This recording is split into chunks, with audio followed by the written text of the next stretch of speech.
Baik, perkenalkan nama saya Gabriel Ivanis Ilahi. Di sini saya akan mempresentasikan salah satu materi, yaitu metabolisme protein. Nah, apa sih metabolisme dan apa sih protein? Yaitu yang pertama metabolisme. Metabolisme berasal dari bahasa Yunani, yaitu metabolit, yang berarti perubahan. Metabolisme adalah suatu proses perubahan kimiawi yang terjadi di dalam tubuh. Yang kedua, protein. Protein adalah salah satu makromolekul yang terdapat dalam berbagai jaringan dalam tubuh atau interstitial dan cairan darah.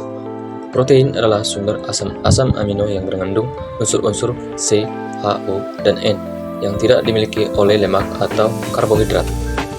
Adapun fungsi protein yaitu yang pertama sebagai enzim, yang kedua alat pengangkut dan penyimpan, yang ketiga pengatur pergerakan, yang keempat penunjang mekanis, yang kelima pertahanan tubuh atau imunisasi, yang keenam media perambat impuls saraf, yang ketujuh pengendalian pertumbuhan.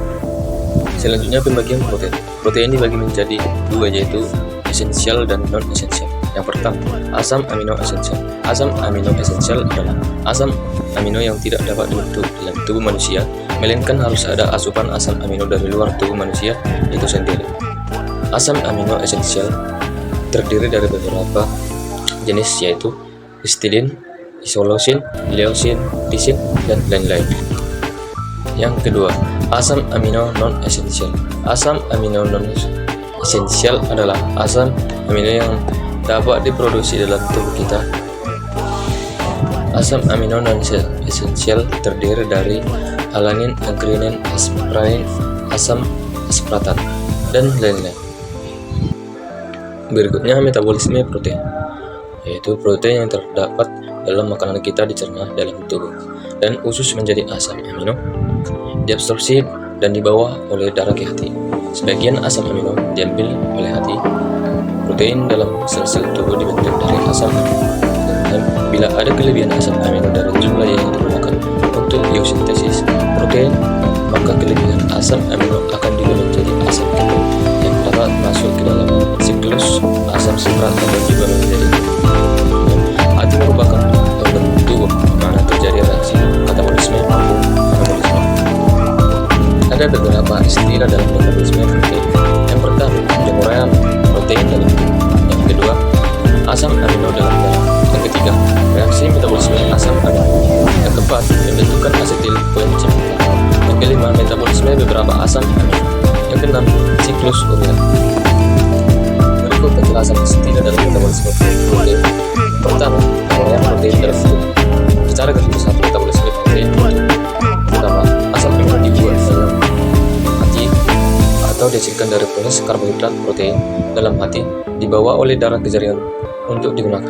Bagian yang kedua, proses anabolik atau katabolik juga terjadi dalam jaringan di luar hati. Yang ketiga, asam amino yang terdapat dalam darah berasal dari tiga sumber, yaitu yang pertama absorpsi melalui dinding usus, yang kedua hasil penguraian protein dalam sel, yang ketiga hasil sintesis dalam asam amino dalam sisis. Bagian yang keempat, dalam tubuh kita protein mengalami perubahan tertentu dalam kecepatan yang berbeda, yaitu yang pertama protein dalam darah, hati, dan organ tubuh lainnya atau waktu paru 2,5 sampai 10 hari. Yang kedua, protein dalam jaringan atau otot transfer. Nah, yang kedua, asam amino dalam darah. Bagian pertama, jumlah asam amino dalam darah tergantung dari jumlah yang diterima dan jumlah yang digunakan. Bagian yang kedua, pada proses pencernaan protein asam amino melalui proses hidrolisis oleh enzim-enzim.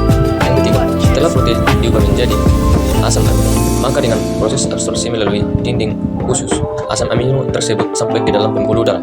Yang keempat, dalam keadaan berpuasa, konsentrasi asam amino dalam darah 3,5 sampai 5 mikrogram atau 100 ml setelah makan makanan sumber protein, naik lagi 5 sampai 10 mikrogram atau 100 ml setelah 4 sampai 6 jam. Konsentrasi akan turun kembali. Nomor 3, reaksi metabolisme asam amino. Tahap awal reaksi metabolisme asam amino melibatkan pelepasan gugus asam amino melalui dua proses, yaitu transaminasi dan deaminasi. Yaitu yang pertama, transaminasi. Bagian pertama adalah proses katabolisme asam amino yang melibatkan pemindahan atau pelepasan gugus asam amino atau min NH2 dari satu asam amino kepada asam amino yang lain. Berikut gambar reaksi asam amino.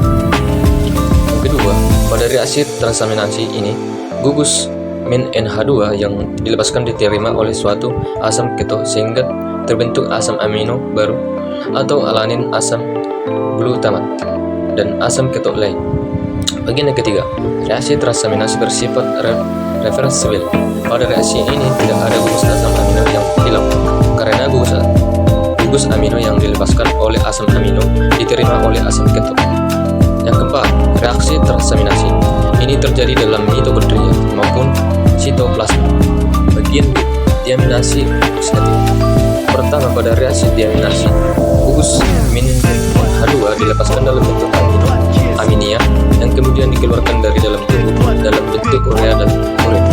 Yang ketiga, asam amino dengan reaksi transaminasi asam glutamat. Yang ketiga, dalam beberapa sel misalnya bakteri, asam glutamat dapat mengalami proses diaminasi oksidatif yang menggunakan glutamat dihidrogenasi sebagai katalis. Nomor 4, pembentukan asetil koenzim A. Yaitu yang pertama, asetil koenzim A merupakan senyawa penghubung antara metabolisme asam amino dengan siklus asam sitrat. Yang kedua, ada dua jalur metabolik yang menuju kepada pembentukan asetil koenzim A, yaitu asam berubah dan melalui asam asetoasetat. Selanjutnya, asam amino menjadi jalur metabolik melalui asam berubah. Yang pertama, triol juga menjadi glisin dan asetaldehida oleh enzim treonin aldolase. Yang kedua, glisin kemudian juga menjadi asetil koenzim A.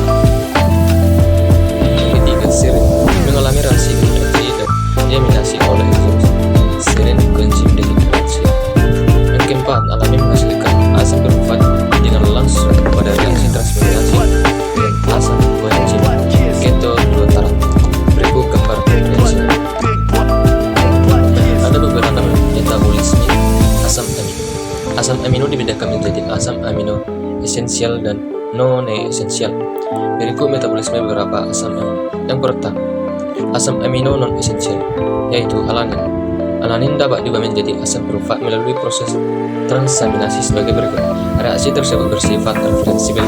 Asam berufat merupakan senyawa yang terbentuk pada jalur metabolisme karbohidrat. Dengan demikian, reaksi metabolisme alamin ini merupakan hubungan antara metabolisme protein dengan metabolisme karbohidrat. Alanin adalah asam amino non-esensial yang dapat diubah di dalam tubuh melalui reaksi transaminasi berufat dengan asam glutamat atau asam amino lain. Yang kedua, asam amino esensial, yaitu valin. Melalui beberapa tahap reaksi, valin dapat juga menjadi single koenzim yang kemudian masuk ke dalam siklus asam sitrat. Dalam metabolisme ini, mula-mula valin juga menjadi asam ketoisovalerat dengan cara transaminasi. Selanjutnya, asam ketoisovalerat juga berturut-turut menjadi isobutyryl koenzim A dan sunsilin koenzim A. Biosintesis valin, suatu asam amino esensial, hanya terjadi dalam tumbuhan dan organisme mikro.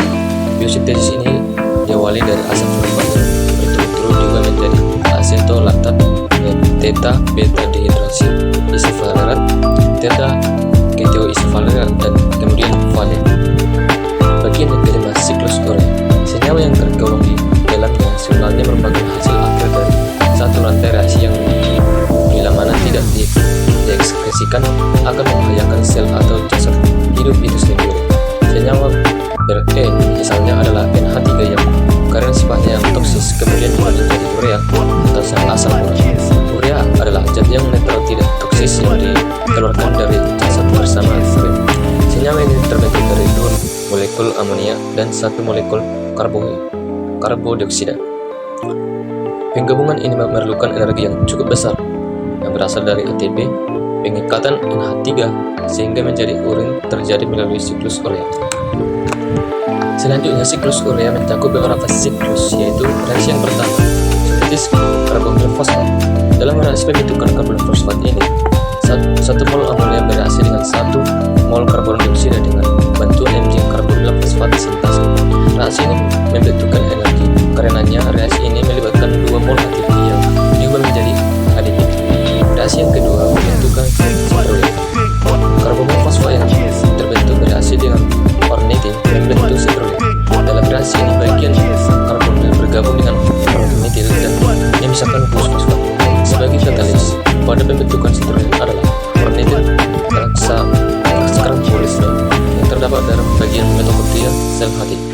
Reaksi ketiga, pembentukan asam organosulfonat.